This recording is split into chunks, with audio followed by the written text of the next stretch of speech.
Hatch मारी Europe भनेर आएको साथीहरूलाई नेपालतिरै पो छोडिदिएको छ है या यस्तो छ गतिविधि। आज छुट्टीको बेलामा पिकनिक खान हिँडेको हामी है ग्रुपमा। पछाडि पनि छन् है साथीहरू। ट्याक्क यहाँ खेत यस्तो जोत्या छ। पारी गाउँ चाहिँ देखायो नि कस्तो दामी छ। मारी पारी गाउँ त माथि डाँडाबाट पो देखिन्छ त अझै च्याट्टै। पछाडिको टोलीहरू कहाँ गयो यार। मारी साथीहरू यहाँ पानी झोलामा शरबत सबै थोक। फोटो खिच्ने ठाउँ माथि छ हौ साथी हो।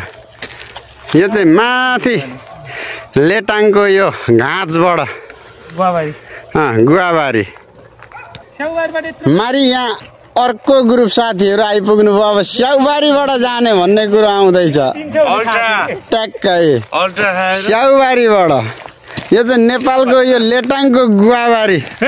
स्याउबारी होइन गुवाबारी के भाइ गुवाबारी ल टक्कै साथीहरू चिलमा यहाँ ग्रुप यति भइँदैछ यी बेला। अझै छन् है अझै के अब साथी हो। हिँड्दा हिँड्दै यता यता इटलीतिर फरार हान्ने हो कि यो बास। यता उछिटिएर म पनि आइपुगेको छु है। एकजना अघि अरूको मात्रै भिडियो गरेँ यहाँ उछिटेर यता म पनि छु ग्रुपमै। टक्क जय हो हबिबी कम टु सर्बिया भनेको खोइ त केटा हो यार। हबिबी कम टु सर्बिया। यस ल यहाँ अर्को ग्रुप आउँदैछन् साथीहरू फेरि चटक्क यहाँ।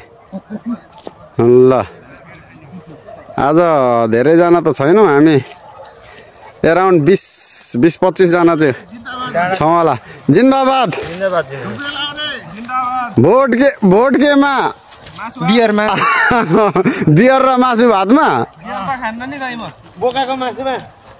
बोकाको मासु र कुखुराको मासुमा भोट लाउन हिँड्ने है। अब यस्तै हो यो भोट केमा बोका मासु र कुखुरा मासु भन्नु है जिन्दाबाद। ल बधाई छ है बधाई छ साथीहरूलाई।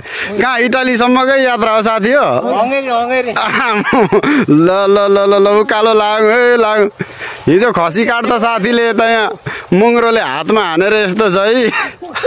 हेर्नु न यता यहाँ फेरि के छ मेरो भाइ। यो त अनि तिमीले कोसेली त यस्तो ल्याउनु पर्ने थिएन नि त यार दाइलाई भेट्नुलाई। आम्मामा गर्नु है गाह्रो छ हौ चट्ट कोसेली मेयरको क्यान्डिडेट। अब यहाँ भाइले आज स्पोन्सर गर्दै गरेको यो चाहिँ बोकाको फ्लेभर र कुखुराको फ्लेभरमा यहाँ चट्ट भाइ आधी बनाइसकेको कोसेली। यो आधी त चल्दैन नि बजारमा फेरि।